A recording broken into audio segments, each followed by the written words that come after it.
All right, welcome back, everybody. It's CB Rifles Podcast, Season 2, Episode 2, and we're on our way to the very first start of Season 2. It is on September the 11th, this Sunday, that we'll be starting the Feudal Division on the official CB Rifles Twitch channels, both for the English, French, and Turkish cast. We're really excited to get that started. This is the podcast, though, out on Wednesday this week, of course, and I'm CB. TO organizer for CB Rivals, and with me, of course, is Corto, tournament organizer for Core Tournament, which we hope will continue this season, but we've yet to find out. And also with me today is Simoon and Heather. Welcome back, guys. Hey, how are you doing? Hello. Yeah, pretty good. How are you, Simoon? I'm fine, thank you.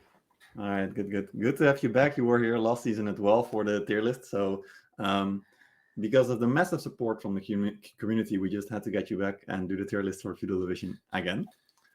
Not biased at all, definitely. Yeah, totally unbiased, right? For sure.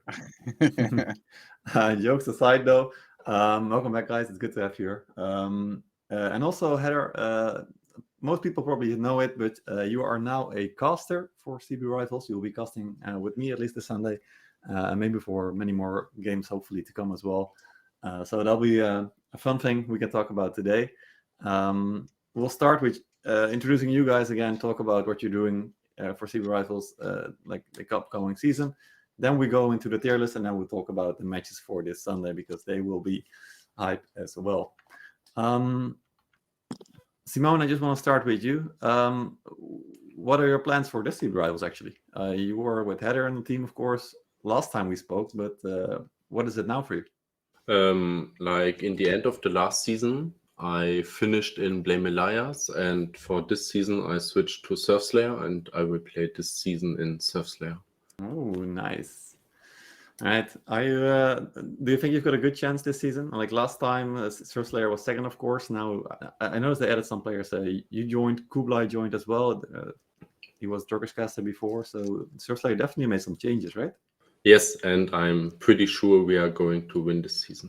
Oh, confident already. All right, that's going to be good when we go into the tier list. Heather, you went from player to team captain to caster. Yeah, the downgrade of the century. So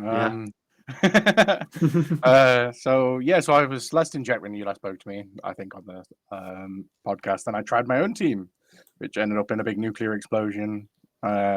Well, actually didn't do well. We didn't do too badly last season. We got into some draws against Rose, and the one that surprised me most was probably the Pongard one, but I think they were a little weaker last season than what most people expected they would be. Mm-hmm. And then now I'm trying my hand at caster. I mean, I'm British, so it kind of comes naturally to speak to myself, and if there's 0 viewers on it, I'm happy to speak to myself all the time anyway, because I'm the wrong side of insanity anyway. Yeah, exactly. So the British definitely seem to have a way with wanting to talk a lot. I don't know what it is, but it just happens, I guess. All right. Corto, how are you doing? I heard you. Listen to you. Yeah, good. How do you feel about CB Rival starting again? What do you look forward to? Oh, I think it will be a good edition because we will see the first edition, everything start and making position, and now we will see a good team, and the team know where they go. So I think we will see a good fight, and the 2 division, it's a good format, and the second, the rustic division, will be interesting too. Mm-hmm. Yeah, definitely, I agree. I think that I really enjoy the format that we came up with. The rustic division, for those who know it, is divided in 2 groups of 8 and 7, so 15 teams in total. We talked about them in the last podcast. You can find all the information on Discord. But they will be fighting in 7 rounds against each other in 2 groups. The top 2 from each group will go into a playoffs series consisting of 3 rounds. The first 2 of those playoffs will go to the highest division, the Feudal division in season 3, and the 3rd place team from the rustic division will be fighting the last place from the Feudal division for that final place in the Feudal division for next season. So that will be really exciting to watch, and it will be covering all the playoff games on the CB Rivals Twitch channel, and the regular season games will all be streamed and casted, hopefully, by streamers that you know on their own channels. Whereas the Feudal division, which we'll be talking about today, guys, is of course going to be streamed and casted on the Seabee Rivals Twitch channel. This is a first, and I really hope that we will be able to give you lots of content. We are already like spamming ideas to one another about how to do it. So yeah, looking forward to it. Corto, you're working with Torkel, Arcanop, Missanara, and Astrorock on the French cast. And Heather, me, Ghosty, and some others as well. The Mighty Myrmidon, for example, we're all working on the English cast. So yeah, will be very interesting. And the Sky Bull, of course, doing the Turkish cast. So yeah, we'll see how that goes. All right, back to you guys though, Simoon and Heather. Last time we did a first reactions thing, and I want to do it with you as well this time. Are you doing it with us separately or? Yeah, I'll together? just aim it at either Simoon or Heather, and then Okay. you can just respond. All right. All right, go on. All right. Good. Heather. Go on. Better. Meme. Yeah, definitely a big meme it is. All right, Simone, what is your first weapon class? Spear. A spear, actually. All right, I didn't even know that. Yeah, I was wondering. All right, Heather, team captain or caster?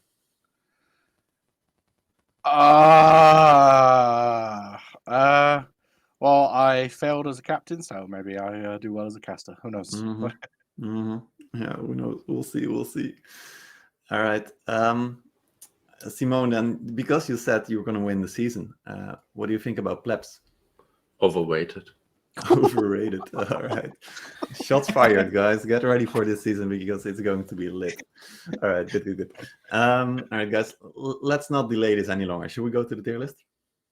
Yes. Yeah, I think we should. Like, we're all waiting for it. Let's just go into the tier list. We have no other option. All right, you guys should be able to see it on the screen. Is it right? Yes. All right. Okay, so we'll just dive into the tier list, guys. I'm going to put it up on the screen as well. These are the teams where we're going to be rating them into S, A, B, C, or D tier. Before we go over all the teams, I want to say this before we start, and it is that plebs has mostly stayed the same, of course, being the legacy team right now. And this is going to be a team this season, guys, legacy teams, because we got plebs being the current like kings of the EUNA side of the Conquest Blade. We have Engagner returning, the old kings of the EUNA dynasty. We got Payan returning, who is in Pondguard, of course. So Pondguard finally aiming to reclaim the legacy from strongest NA team.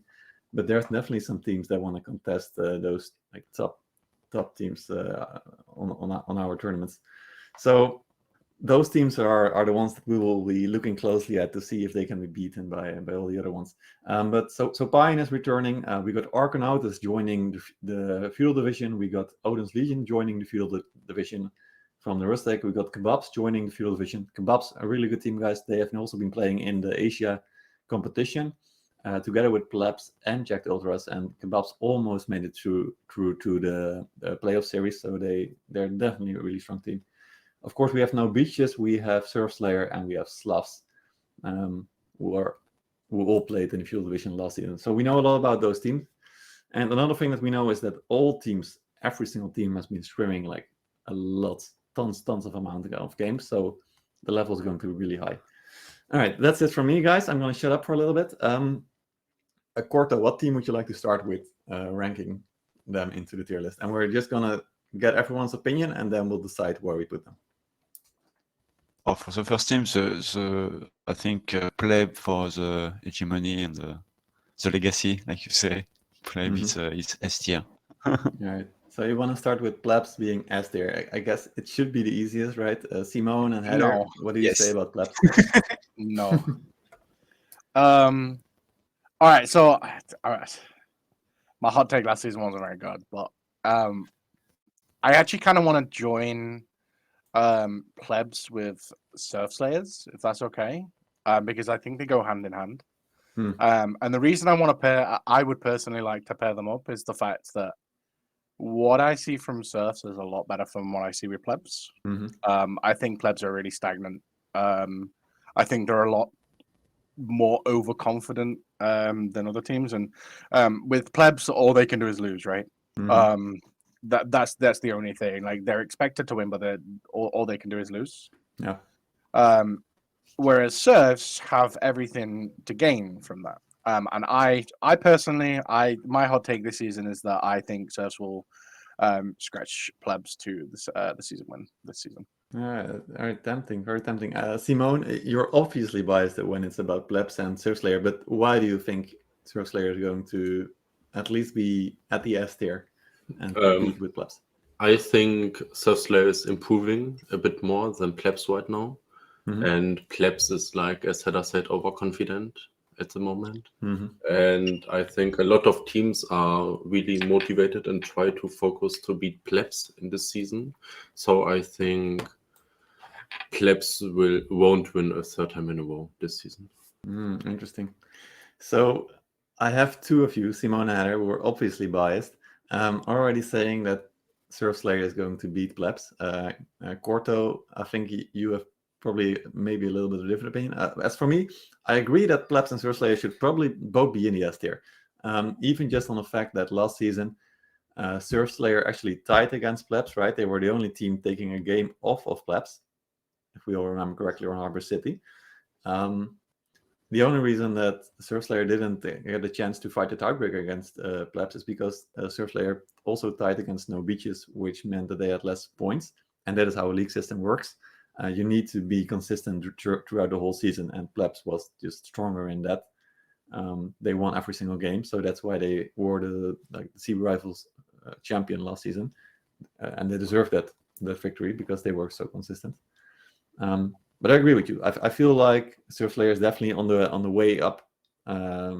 So I can see that we put both of them in S tier. Corto, do you agree as well with Surfslayer being an S tier, or do you feel they should still be? Yes. It's justified. No, S tier is justified. I think they are both on the top. Yeah, it is justified, right? Yeah, I think as well. All right, so this is going to be so good, guys. Just this that. Last season we had such a clear S tier, right? Like there was no question about whether plebs was the only one in S tier.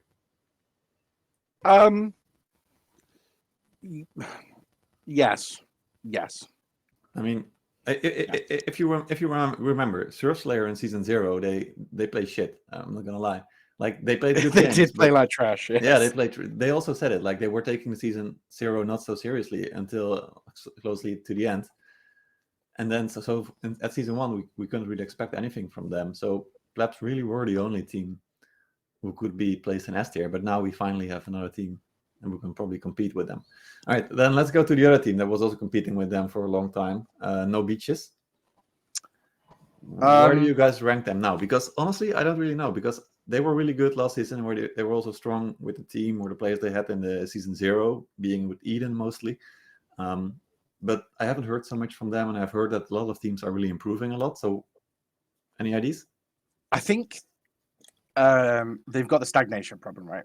Which is they played really, really well in the season 1. I mean, I know I gave them the D tier, and I genuinely thought they would be D tier the second season. I know for a fact they're not going to be D tier, as much as I'd like to meme them again. Like I love the meme that we get on the server, but I'm not so confident. You'll see later on why I'm not so confident in No Beaches as I am, shall we say, with plebs or serfs. So actually, for me, I'm from scrimming them, right? Whenever I actually got to scrim them, but whenever I got to scrim them, I always found a few other teams harder than they was, both technically and also skill-wise. Which is the two aspects that you kind of look for in a scrim, which is like how well did you perform technically, and how well did you perform like skill-wise? Did they beat you player versus player, or did they beat you with just a better plan, right? I don't feel like there's any ingenuity with like the way they play. All they do is just have a stack of like really good players. They play really well as a team, but I'm actually going to put them in B tier, and I think that they're the wild cards for the top 4. Yeah, I got what you're saying. All right, so I'll put them in D tier. We might change it later, depending on Simoon and Corto, in my opinion, of course. But I understand your reasoning for sure. Like because, like I said at the start of the start with tier list, like all the teams have been scrimming so much, and we expect an upward trend in the level of competition this season. Like so many teams are joining, and they're fighting so hard in the scrims. So we expect a higher level for sure. Simone, what about you? No beaches, what do you think? I think from the top teams that are fighting to win this season, No Beaches is improving in the slowest way compared to maybe Plebs, Kebabs, or Surfslayer. So I think maybe next season they can win they will probably be top 2 teams. But this season is too early, in my opinion. Oh, really? So do you still rate them an A tier then, or do you even go lower, like Heather was doing in B tier? I understand Heather in B tier, but I can expect them in A as well, but B is also fun, I think. All right. So A or B, we're still debating. Okay, Corto, what about you? Can I have one more point? Yeah. Which is from the games actually from last season. So I went back and I watched a lot of games, especially with me trying to become a caster. I'm sure we'll talk about that later. Yeah, good. What I saw from them wasn't impressive. Like, it didn't stand out to me. They was very shaky in a lot of their games. Yes, they won some games confidently, and they should have done. But the games that they didn't win confidently, it really, really showed. And it was against teams that were a lot weaker than them in comparison. Like, there was a big skill gap between top 4 and bottom 4. Yeah, for sure. So this is the why I'm putting my wild card in B. Yeah, I got what you're saying. Yeah. At the same time, and Corto, I will go after to you after this.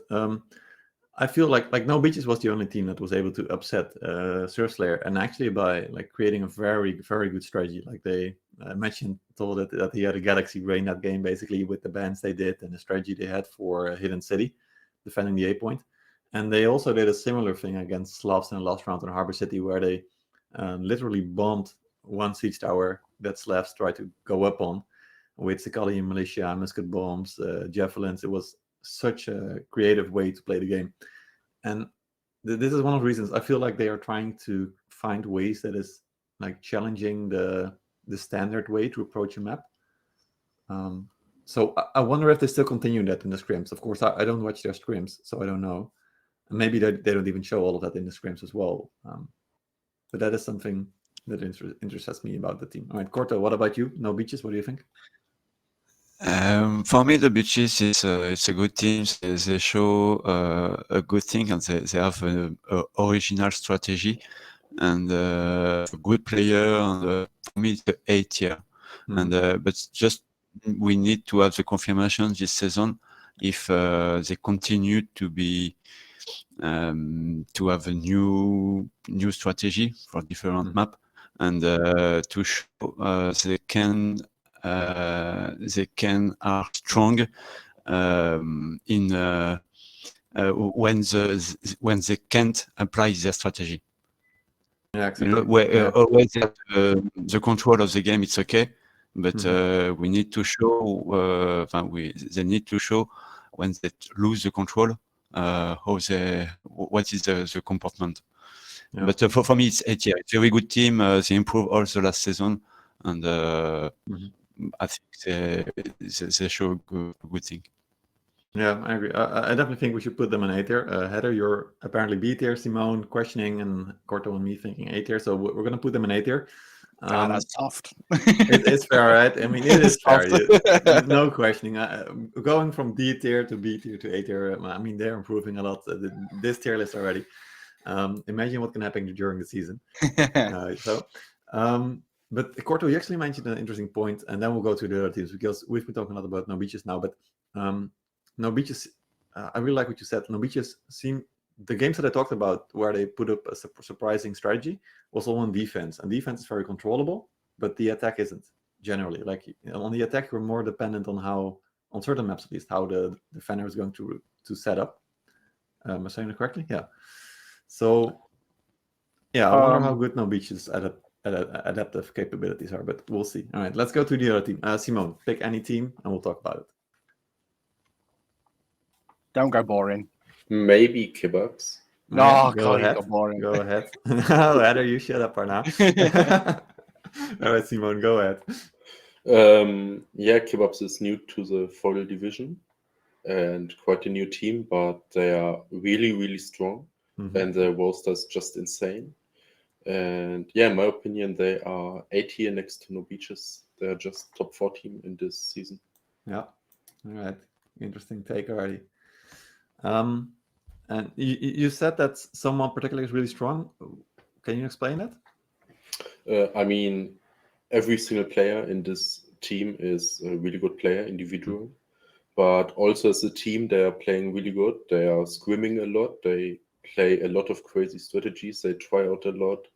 They have a good understanding of the meta and the units. And yeah, they are just learning very quick. Yeah. Yeah, interesting. I like it. Yeah. I mean, just realizing that Kebabs also played, of course, in the Frontier League already says that they are a team that is sticking And together even in also- weird times. So yeah. And also, they already won the 8v8 and A tournament, and they Ah, yeah, actually beat Plebs and I think No Beaches as well in the tournament. Yeah, that's really So true. Yeah, it's yeah, really strong. absolutely. Yeah, there was an NA 8v8 tournament a couple of weeks ago, hosted by Zelgius, I believe, and Maximus. Yeah, Kebabs won that one. So yeah, that's definitely a show of strength, at least of individual strength. 8v8 is more about the individual, I guess, also strategy, but it's also quite a bit about the execution. So yeah, interesting. All right, Heather, what about Kebabs? You got some hot takes for us? This is why, in particular, I wanted to put No Beaches in B. It wasn't necessarily because I thought No Beaches deserved to going B. Like if Kebabs wasn't here, I think they would be a very clear A. Very clear A. But just to touch on something that Simon said, which is like their individual players are probably some of the top in the game. And the way that Sadrazam and Cray and Yumage have credit to them, have kind of brought the team together, especially because they used to be known as Llamaland. I know a lot of that is the core of Llamaland from CBL and Corto and things, and even RA tournament back in the day. Oh, exactly. I mean, we all knew like the skill level of them, and they turned up basically, but at all times. It wasn't very often that they shit the bed. Done an Amber Heard or anything. I mean, there's always that game that I like to go back to last season, which is when they played the Doggo Archers. Was it Lanchnex and something else? Against, was it Triarchy? Yeah, that was against my team. Yeah, I was in that game. I know what you mean. Yeah. There's nothing more that says skill gap rather than a meme comp. And the problem that kind of caused, which is that it showed an obvious skill gap between like them and everyone else that was kind of in that division, right? I mean, I know they got the draw against Impact or YIA or whatever it was, but for me, very clearly, I think that they are the third team or the third best team, and this is where it's on No Beaches to upset them. So I would actually put them in A. I think they're probably after this season, they're probably up there with replacing either Plebs or Surfs actually as maybe the team that competes for first. I absolutely get what you're saying. Like, I remember specifically a game from Luan Kur in the IRA tournament where, I know this because the team captain also talked about it in the post-game interview. It's that Luan Kur, he single-handedly protected the supply behind the final cap of Kur Castle, us and Muscat, against 5 players for like, I don't know, a minute or a half. And like these kind of plays that a single player from the Kebabs team can do, they're doing that consistently. Like the skill gap from them players, it's massive. It's absolutely insane sometimes. And yeah, so I guess what you're saying is that Kebabs, their ceiling is higher. You expect their ceiling to be higher than No Beaches? Actually, I think that they're so the floor of their skill is a lot higher than what No Beaches is, and I think that their ceiling is higher than the No Beaches as well. At the moment. Exactly. And then of course, so the reason that we're putting both of them in A tier is because we've seen from No Beaches and Seabee Rifles that they can contest Plebs a little bit and at least Surf Slayer. But we've seen that No Beaches is a bit weaker than Surf Slayer and Plebs generally. And then Kebabs is new to the Seabee Rivals, although we know that they are probably like one of the strongest teams. But yeah. All right, fair reasoning. Corto, anything from you then about Kebabs? Me, I don't know the result of the tournament of the NA of you talk, but if I'm based on my experience, as my problem with play with Kebab, it's they have a very good individual player, but when they play the last season, it's only against I will say a little team. So the team we never see. I never see this team against another good team. So okay, I may expect is a very good team, but me, I don't see. But I will to see this season, and if it's good to find if they have the level of Novic's and the hate. So for me, on my experience is BTR because I don't know them with this team, but everybody says they have a good player and they do a good thing. So we'll see. Yeah, I get it. Yeah, so I mean, Kebab still has to prove it. I mean, we expect them to prove it, but last season they only played against weaker teams. They won all of their games convincingly, except against YAA, another Turkish team. But yeah, all right. So we're gonna put both of them in A tier for now. Yeah, everyone expects it's an A team. It's an A tier team. So those need to prove it. To prove this. Yeah, exactly. And yeah, we expect Kebabs to be challenging Plebs or Surslayer most likely. So we'll see. And No Beaches also maybe, but you're questioning it basing on their scrim results. So we'll have to wait and see this Sunday already. All right. Heather, your pick. Go ahead. I'm gonna go with Argonauts. All right, shoot. So I'm sorry, Argonauts, just before we go into it, for kind of putting you into this position, but for me, they're by far the weakest team. But I want to give... Where do you put them? Let's just start there. I would put them in D. Rip off the bandage. D tier? I would put them in D. Yeah. And it's nothing against them. I just think that as shown last season, like the teams that are especially last season, I think the season's a lot closer, but from last season, what they showed, they've got a really good core, by the way. So the way they play is really well and gelled together. You can tell that they've been playing a lot together. So you'll see a lot, like the faces over time. And I know they run as like a house team, so people couldn't hop in and out, I think. But I just from scrim results as well with my own team and from teams in the past, I just don't see them making it out making it back into Feudal next season. I think they're going to go down to Rustic. I think they've got a few more seasons to go, but they could definitely get up there. They just need to kind of improve that bit of team play, that technical know-how. They've got some skilled players, maybe not some upgrades, but kind of people learning the game a little bit more. But they've got a lot more to learn before they're kind of in with the big boys over here. Yeah, I get what you're saying. All right, Corto, this is one of the French teams, so I know you know a bit more about them. What do you expect? I'm okay for the D or C tier. D tier, it's okay. It depends on the other team, but it's okay. But I hope to fight against a big team. They learn a lot, and they are improved in this season, and they are better at the end of the season than the beginning.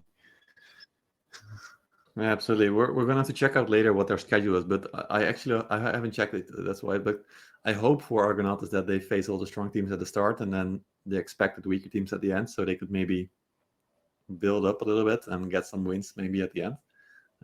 We'll have to check later. But yeah, all right. Simoon, do you have any other takes on Argonauts? Actually not. I agree with Fedder. I think they are the weakest team this season. Yeah, I mean, it is realistic. Like, they are second place from the third division last season. They're replacing Impact in the highest division. Impact was promising to be a really strong team, but unfortunately their team captain wasn't able to continue the team. He might be coming back. It's Smock.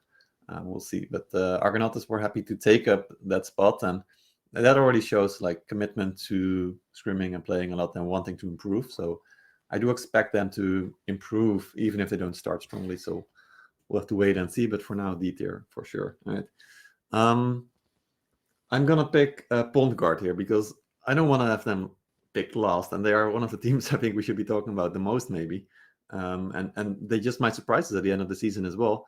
What do you guys think about Pond Guard? Realizing that, so two things. One, Pine is back, which is massive.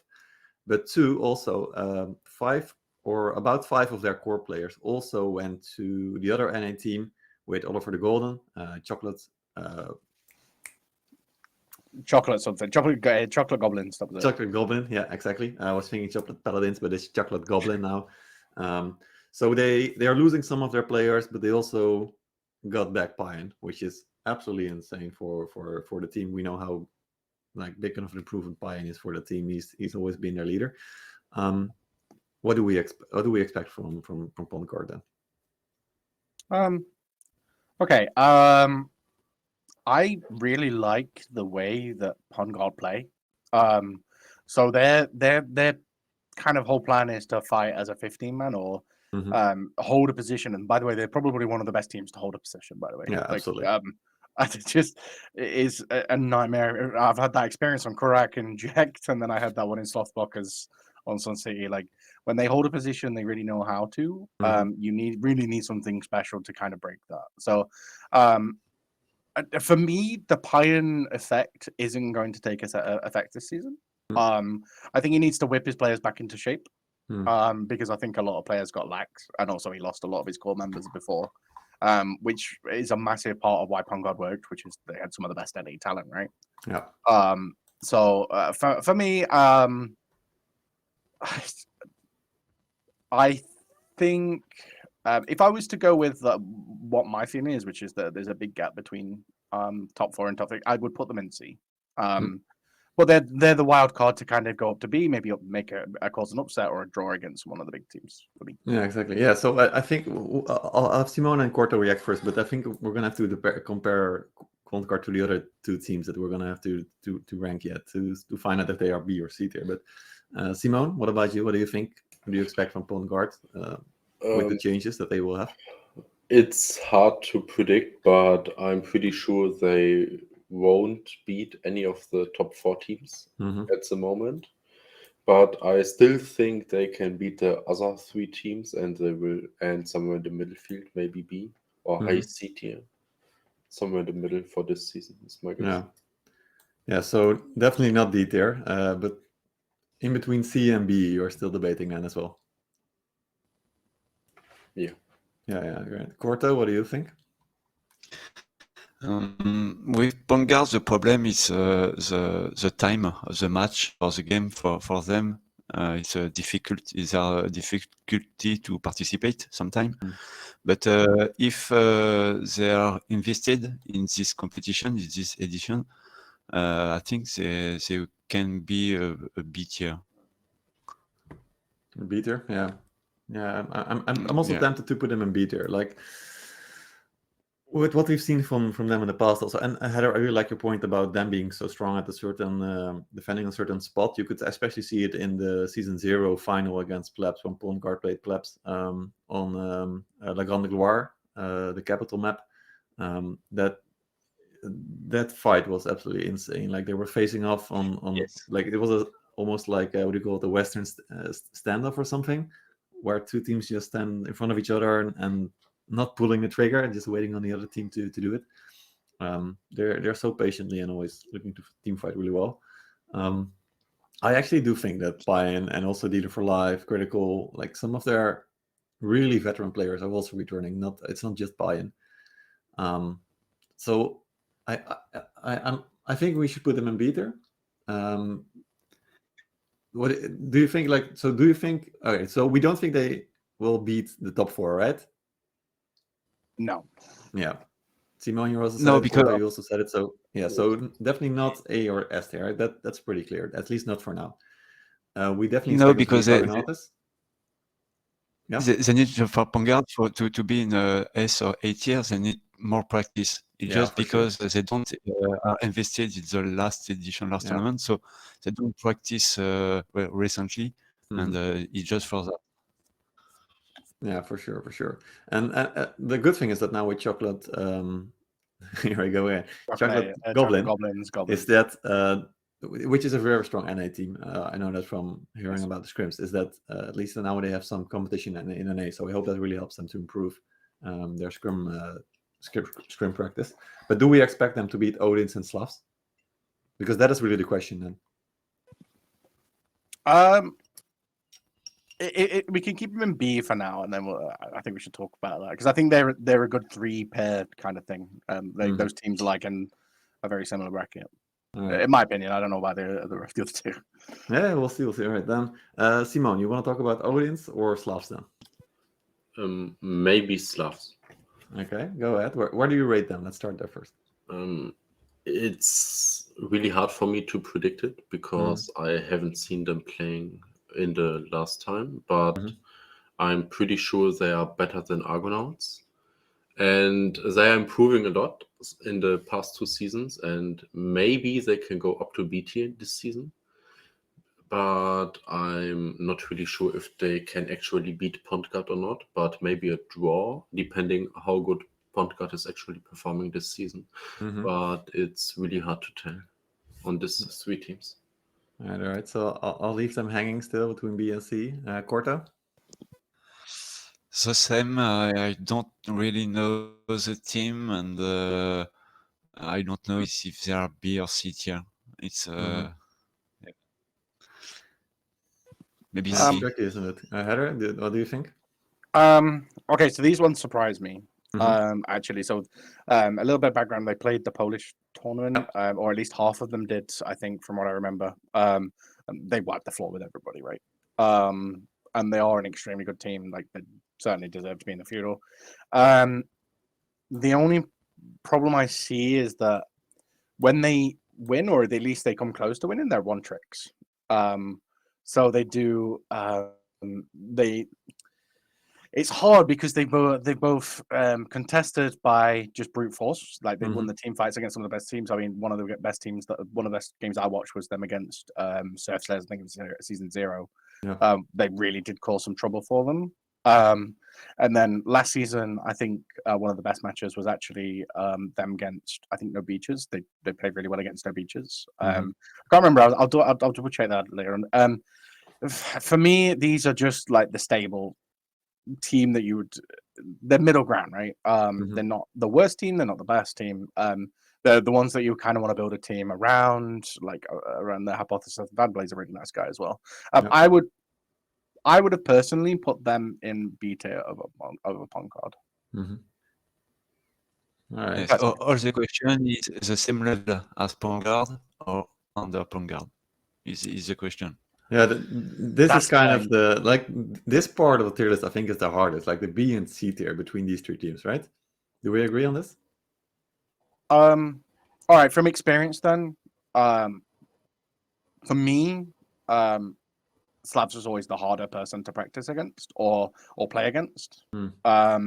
So for me personally, I would put them over Pontgard. Again, Pontgard, when I did play against them, they was without Pian at the time. But they showed a lot better when they had him. So I personally would put them in. Yeah, I got you. All right. Simone, B or C tier? You've heard all the debate now. What do you think? B tier. B tier, Corto, Yeah. B or C? It's okay. I have no argument. All right. Okay. So I'm gonna put them in B tier then, which I think is fair. I mean, last season they didn't really get any big wins, but they also, like, the games, how they lost the games, I agree, it was always actually quite close, like closer than you probably expect. It was never a stomp. Yeah, it was never a stomp. Yeah, exactly. They did lose against Pontgard, I think. So yeah, but we'll see. All right. Odin's Legion, then, the last team. Corto, what do you think? Where should we place them? It's Origin. Odin's Eden Legion. players. Yeah. Origin, yeah. Maybe, but to be coherent, for me to be coherent, I want to comment on peut dire?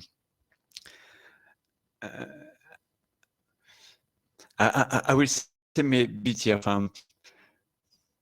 Yeah. Sorry, I don't find my word. Yeah, it's okay. So you feel like they should be at the same level as Pontgard and Slavs? Yes. All right, that's interesting. So This might be true maybe though. Like low. maybe there's a big gap between Argonautas and Yes. these three, right? Just my problem is I don't like to let the C tier empty. Yeah. I mean, we might have to put up Argonautas and C tier if all the other ones are in B tier. But yeah, all right. Let's just continue the discussion. So, what do you, Heather, Simon? What do you think about Odin's? I'll let Simon talk first. Yeah. So yeah, Simon, go. I think the roster is pretty strong this season. They got a lot of members from Blame Elias, like Ananor and some other players. Also, they got Minimika and Sheppel from Origin, and they are old Jagd Ultras player as well. Yeah. They have a good mix from Eden, Origin players, and I don't know who else, but in general, that roster is pretty decent. But I don't know how good they can perform against all these teams, because they need to perform on every week against every team. Yeah. And yeah, it's pretty hard for me to predict it. Are they on B tier or maybe on C tier? I'm unsure about that, to be honest. Yeah, I agree. So based on but for you, Origin is not between A and B tier. It's B tier or C tier, but not good question. up Vanguard and Slav and down to No Beach and No, it's not. No, it's below them for sure. Okay. Yeah. Yeah, interesting. So, like based on the results, right? Odin's Legion being the third place team from the second division last season, you would expect them to be C tier, right? Because Slavs and Pongard have proven that they are that they are in the Feudal division. They earned their spot in this division, and yet we're still thinking that Odin's Legion might contest them, which I agree is fair because. Like you mentioned, Simone, Odin's Legion probably had one of the best transfers from most of the teams, because they got to play the highest division. Like lots of players from Blame Alive, for example, went to their team. So yeah, maybe they definitely got a big improvement in the skill level. Like the floor that you are talking about, Heather, on this team might definitely be higher now than it was before. Okay, so this is the team that will upset Pongard and Slavs.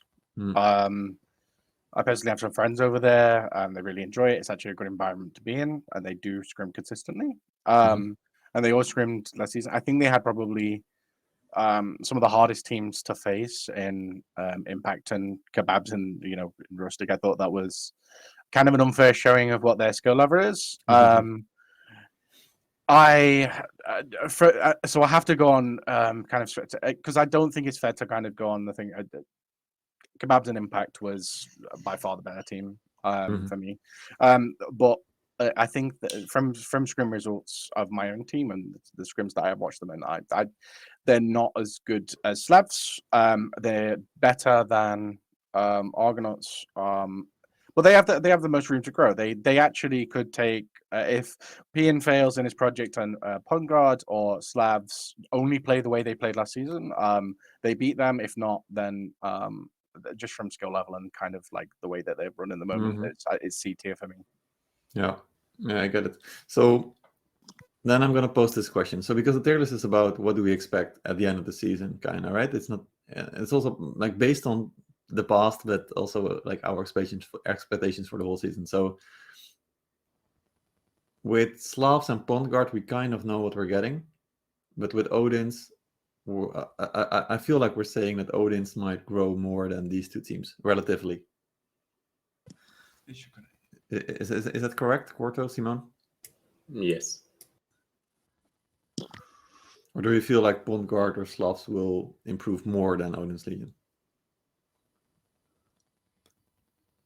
Oh, sorry, Corto.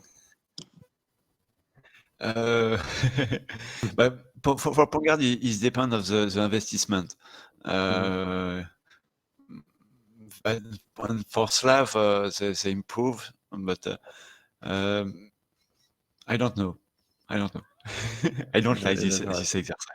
All right, we're gonna have to make a choice here. All right, Corto, B or C there for Odin's?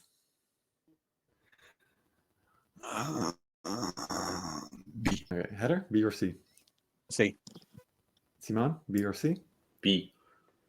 All right, B it is then, boys. Then do we leave So Argonautas Argonauts- in D tier, or do we move them up to C tier? No. No, I think I that's think it is a accurate. fair representation of what we expect, Yeah. right? Like there being a big gap between Argonautas and the other teams. Yeah. All right, then here it is, boys and girls, people enjoying the Seabee rivals. We got D tier Argonautas, C tier nothing, B tier Pontgard, Slavs, and Odin's Legion. So those are the bottom 4 teams we're expecting. And then A tier no beaches with kebabs, and S tier plebs and surf slayers. All right. We feel like there's a big gap between top 4 and bottom 4. We'll have to see if that turns out true. Like there's so many things that could happen with how many all of these teams are scrimming, right? So you're just gonna have to wait and see what it is. But it's a tier list, guys. I'm gonna save it, make sure you guys will get it. And then you can discuss it in the Discord, of course. So just let us know what you think. Whether we are right or wrong, doesn't matter. You got your own opinion, we got ours. But I think we made a fair tier list. We'll have to wait and see what the season brings us. All right, I'm gonna move this away and back to the discussion, guys, about the next season. And Heather, we want to talk about the broadcast, and Corto, I guess you can also join that because you're going to be part of the broadcast for the French community. So as I mentioned, guys, this Sunday, the Seabee Rivals Feudal Division will be hosted on the Seabee Rivals Twitch channel, and there will be an official one for the English, French, and Turkish stream. And then the rest of the division will be divided over like streamers that will be streaming on their own channels, but it will be less organized.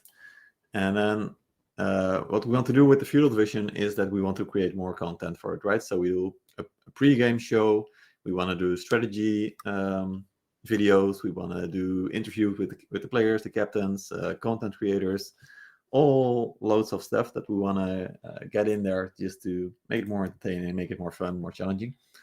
One of the things that you can already start doing for this Sunday is that we are going to start a weekly meme contest.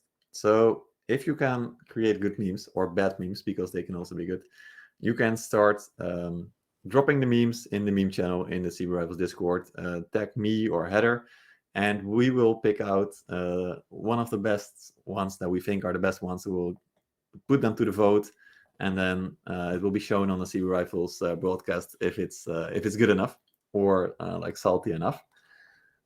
So get involved, get to the memeing, and we'll see what comes out of it. Heather, what are your thoughts about the broadcast and the casting and all of it? So I'm super looking forward to it. Like you have no idea. Like I got so many ideas. I mean, I'm bringing that starting 11, which is a bit of a sneak peek. I've already got everything ready and set in the background for that. Yeah.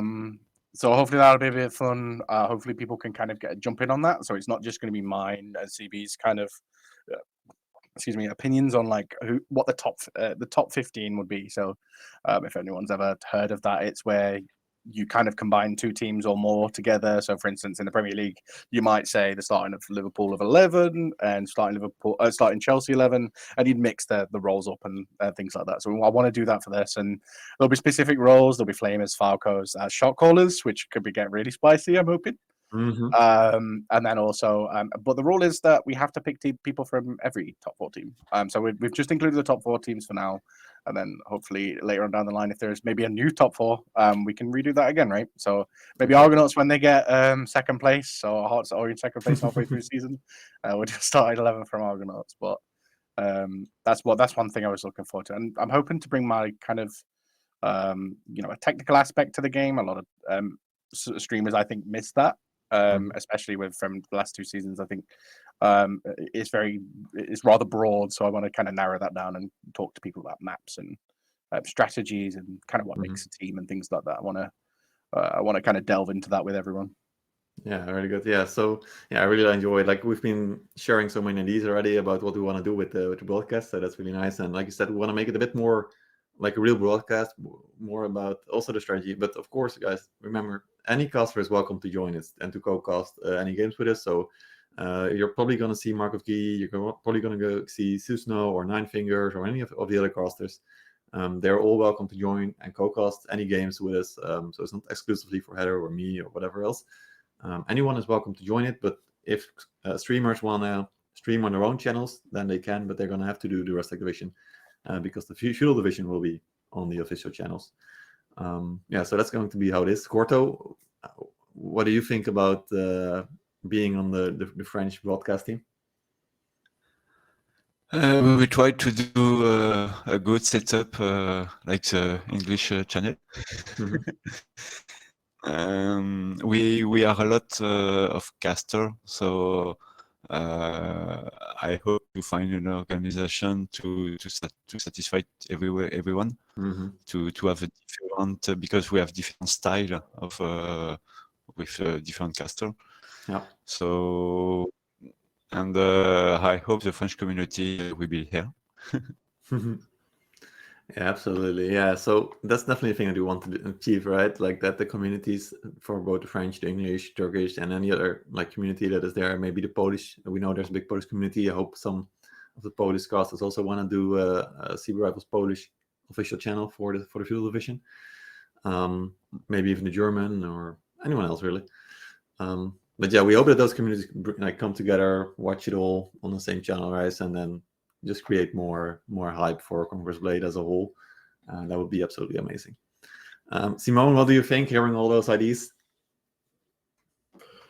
I'm very excited for it, and I can't wait to see Heather casting this game. It will be very fun. What can't you wait about? What do you expect with Heather casting? That he's bringing a lot of gas and he will be very creative in his cars and his pre-shows and stuff like that. All right. You're actually quite kind to him. For once, can I record For once, yeah. More kind words than I was expecting, at least. But maybe you will go loose on the meme channel and just like flame the shit out of him.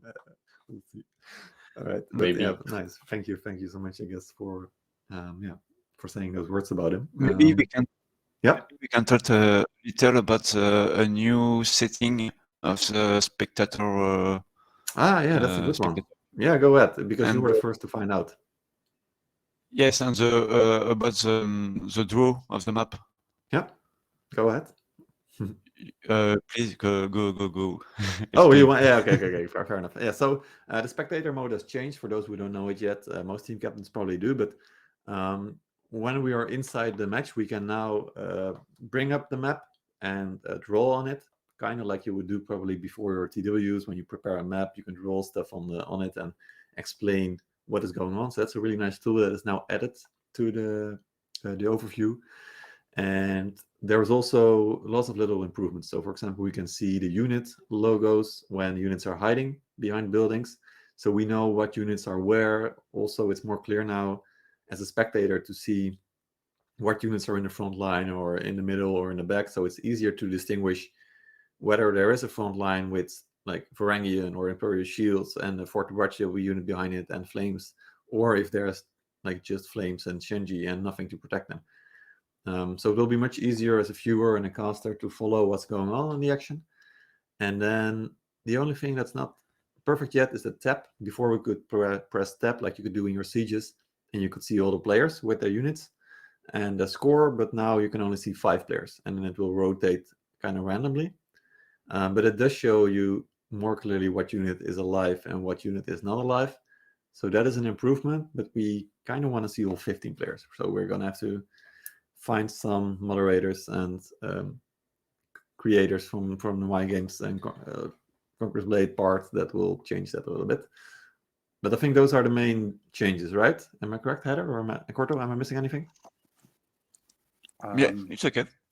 You can follow the units as well, rather than just see them, which is really helpful. And on that tab menu, actually, you can see where people are dragging their units as well, which is really handy as well. Yeah, exactly. Yeah, so lots of, actually, I feel pretty big changes if you want to spectate the game. Definitely more competitive. Yeah, especially competitive, right? We were really excited when we saw some of these changes in the lobby. I mean, I only saw them yesterday. I didn't realize it was a thing until yesterday. Yeah, exactly. Yeah, same for me. But yeah, it was definitely very exciting to see that they finally made some really good changes to the lobby and the overview. So that's going to be quite good to watch on this Sunday. Let's see. So last thing to do, and then I'll have you guys put in one more thing for the podcast if you want. But I definitely want to have a chat about this Sunday, right? Because we're gonna watch some games, and we need to know which games and what we expect from them. We also did a prediction, so I'll bring up the games. Can you guys see the games already? Half and half, yeah. Let's see. Yeah, you can see them kind of. You can go to challenge page, so you can you know where to find it probably. So, and then you can also see it. Let me bring it up here. Because we also did some predictions, of course, in the Simoon Rivals Discord. There's a prediction channel there if you haven't found it yet, and you can vote on what team you think is going to win this Sunday. I'm going to quickly go over the Rustic Division, and then we can talk about the Feudal Division. Rustic Division will be only Cavs versus Love and Devotion. Love and Devotion is a clear favorite there. Crypta versus Apes. Apes is the clear favorite there. Chocolate Goblin versus Golems Live. Actually, Golems Live is the favorite there. I know they've been scrimming tons. But Chocolate Goblin also really strong, so I'm expecting that game to be very exciting. Alayini Mermi, I'm gonna get better at pronouncing that name, but versus Adamant. Alayini Mermi, that's better. Clear favorites in that match also. Then we got Group B, Baguette Munchers versus Endgegner. To no surprise, Endgegner is the favorite there. Gum Faction versus Fury of the Slavs. Gum Faction, and I believe some of you may be changing their votes right now. Just Press 1 against Warbus. It's Just Press 1 who's the favorite. And then we go to the Feudal Division, guys. We're going to talk about this one. Odin's Legion versus Plebs. Surf Slayer versus Kebabs. Really big game. Already in the very first round. And then No Beaches versus Argonautas. And Slavs versus Pond Guard. Let's start with Odin's Legion versus Plebs. What do we expect? And what do you look forward to? Simoon, you can start off if you want. For this first round, I expect that Plebs is going to win quite heavily. Like, it won't be a close matchup, even if it's Fjord, and Fjord is always a hard fight for A and B, because it's like a bit favored for defenders, but in general it's kinda even somehow to push it. But I'm very sure Plebs is going to win, but I'm interested to see how Odin's is going to defend on Fjord, because you can do many things. Yeah, definitely true. Yeah. So Highland Fjord for the first round. I hadn't mentioned that, but yeah, Highland Fjord is the first round map. Definitely a very attractive map in terms of the speed. It's a high speed map. Heather, Corto, what do you think? Odin's Legion versus Plebs. I mean, Plebs clearly our favorite, right? So no need to debate that. But do you expect something from Odin's in surprising them, or do you expect a very clear win? If Corto is going to speak, so I think it's a very easy win for Plebs. There's literally going to be no surprises in that. What I would be interested to see is how successfully they defend some points rather than just get run over. You can always tell by a team's kind of morale or a wish to win that they at least don't get run over. So I want to see that fight on A. I want to see how they defend and set up. And I want to see kind of how they counter Pleb strategy, whatever they bring. I mean, last season they did that suicidal push to supply, didn't they, on against No Beaches? So maybe they bring something spicy. So I want to see, rather than see Plebs win, I want to see how Odin reacts.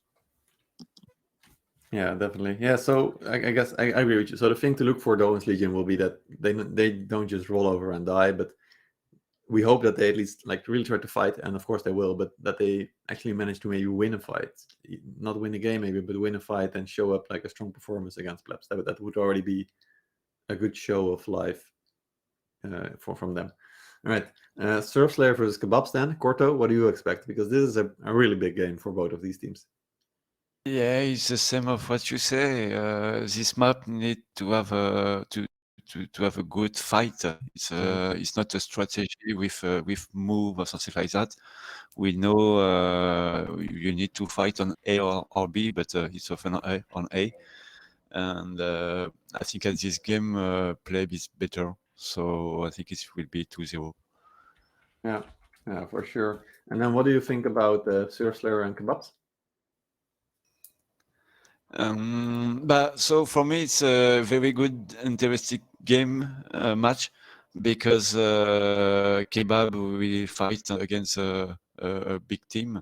So at the Kebab, we know it's the good point for the Kebab team.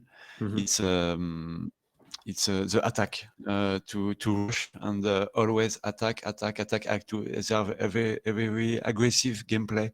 Yeah. And for this map, it's what we need. So I hope a lot for this game. Yeah, definitely. It's going to be very exciting. Heather, Simoon, what do you expect? I'll let you go first, Simoon. Well, I mean, Simoon is on Surf Slayer. I mean, he's got to expect Surf Slayer to win. Yeah. I'm just going to ask you this. Do you have anything special in mind, do you feel, for the map without releasing your strategy? I don't really want to talk about it, to be honest. All right. We'll just skip you then for this one. That's good. Heather, what do you think? I expected a GG easy from him, to be fair. I'm not gonna lie. I think that their playstyles really, really match up well. Historically, this is one of Surf Slayer's weakest maps. They got beat by Jack Ultras in Season 0, no matter what kind of things in the background. And they played against Soft Blockers, weirdly, on the same map. But they utterly destroyed us. So, they're up and down. Again, the playstyles match. I actually am going to go with a 1-1 tie. I think that both teams are going to win on attack because I think this is a super attack-sided map. Interesting, yeah. So a tie that would already, if it is a tie, that would already be really important for the end of the league, because if you tie against a team, that sets you up for a potential tiebreak already in the end of the season if you have equal points. So that will be an interesting prediction for sure. All right. Honestly, I don't know either. I kind of expect a tie as well. I expect these teams to go toe to toe, and if one team wins, then that team is definitely stronger, I feel like, because, like you said, it is a bit more attack favorite probably. All right. No Beaches versus Argonautes. I'm gonna fill this in and say that No Beaches should be the very clear favorite in this one. I guess we're hoping for Argonautes as well to see them fight really well and at least show up a fight. Do we expect them to do better at the attack or at the defense?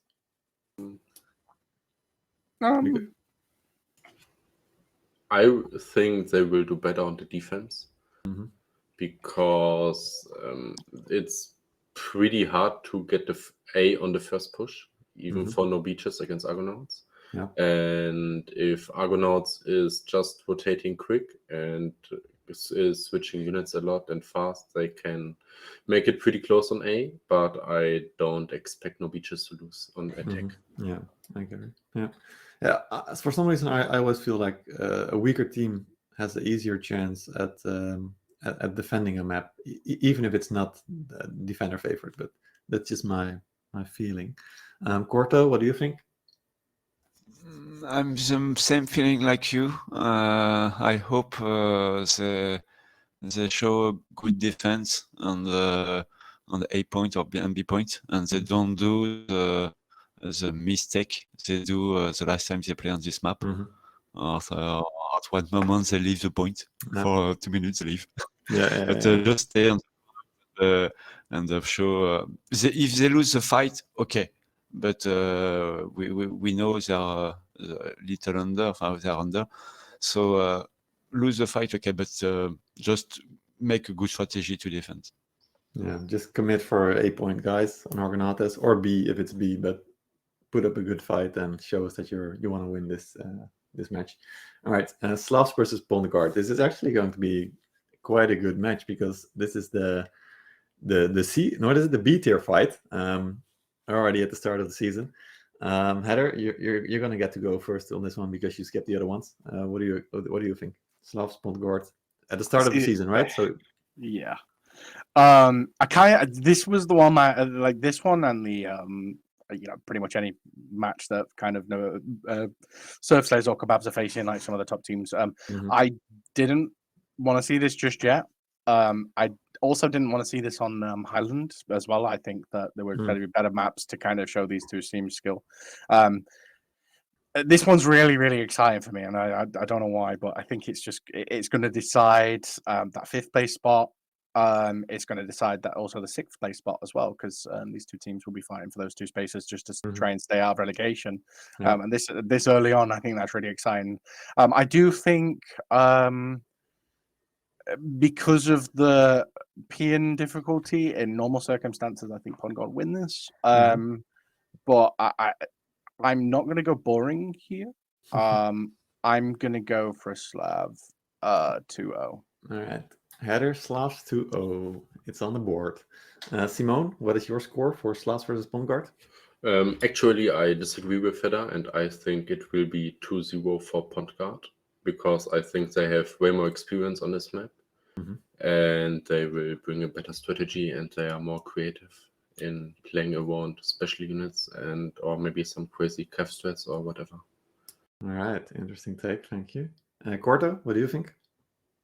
The same. I think we will see with this match if Pongard are in the competition or not. But I hope yes, they are here. Yeah. So you expect Pongard to win it 2-0? I think they win the attack, but the defense, I don't know completely. I'm not totally sure. Yeah. So you're on 1.5, but we can't take that. So, but I get it. All right, it's fair game. Yeah, I agree with you guys. It's going to be a close goal. I think. Like, we'll see. It's going to be a really good game. Slash versus Pongard. We're going to see if Pongard has already been able to find the scrims that they need to gel together once again, or if Slavs just continue the experience that they have built up with the team that they've been fighting both in the Polska League and also now in the Seabee Rivals. So we'll have to wait and see. If we look ahead, because I just want a few storylines that we're following, right? Argonautis, I just noticed that they are pretty unfortunate with the schedule that they have. They face all the 4 considered bottom teams at the start of the season. So that's unfortunate for them. They will be facing Kebabs, Plebs, and Surf Slayer in the last 3 rounds. Yeah, it's kind of hard for them, I guess, to start out like that, but we'll have to wait and see. And all the other ones, we'll talk about them later. Yeah. What do you say, Corto? I say all the season will be hard for them, but we are with them. Yeah, exactly. We'll be with them they're in a good spot. I think they're in a good spot, actually, because they can use this experience against a lot better teams to improve for those last 4 games, which is going to be like super important, right? So I think that if they use this as a learning opportunity, and not just a learning opportunity, but kind of show their fire, like they can show what they're made of. You want to get the big teams out of the way. In all fairness, you don't want it halfway through the season. True. All right. So then the last thing I want to talk about, and then we're going to close off the podcast because we've been on it for quite a long time now. Actually, it's that. So looking forward to the whole season, it will be Highlandford first map, then White Elk Fort, Hidden City, Core Castle, and then again White Elk Fort, Hidden City, Core Castle. So all teams, and this is interesting with what you just said about the Argonauts, and this will count for any team.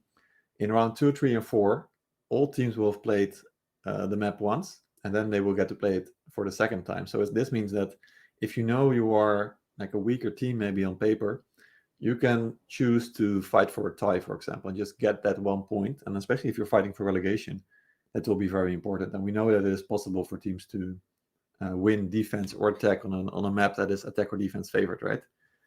So that will be interesting to look, because some of these maps are new. Like White Elk Fort is new. Hidden City hasn't been played a lot in tournaments as well. So it's going to be an interesting season, even if it's just about the maps already. So. All right, we're gonna have to wait and see. All right, final takes on the podcast. Simoon, I'm gonna start off with you. Anything you want to add or say before we close it out?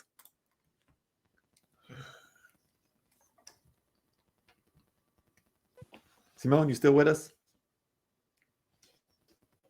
Simoon left the room. He's making a meme about Heather, I guess. We'll come back to him. Heather, what about you? Any closing words?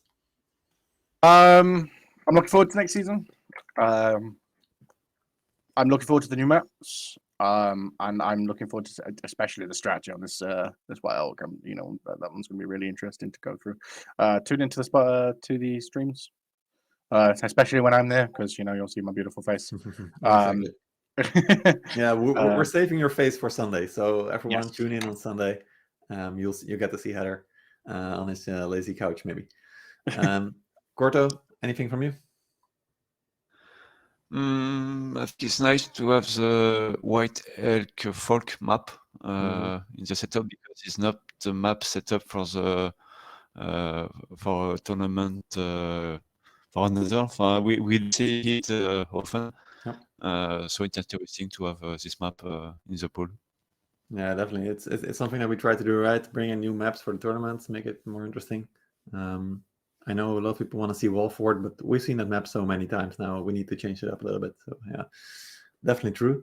Simoon, are you back, or are you still waiting for the game? His mic died. I don't know whether it's I fixed. think so. I see that something.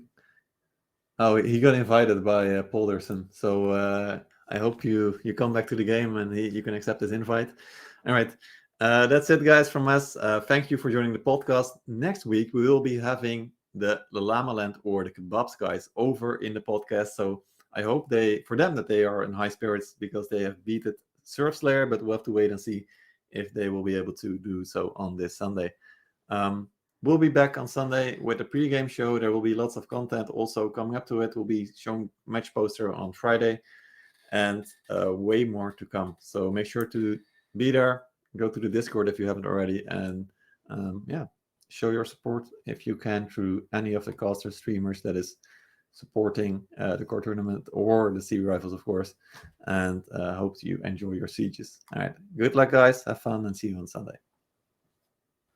See you. Bye-bye. Bye-bye.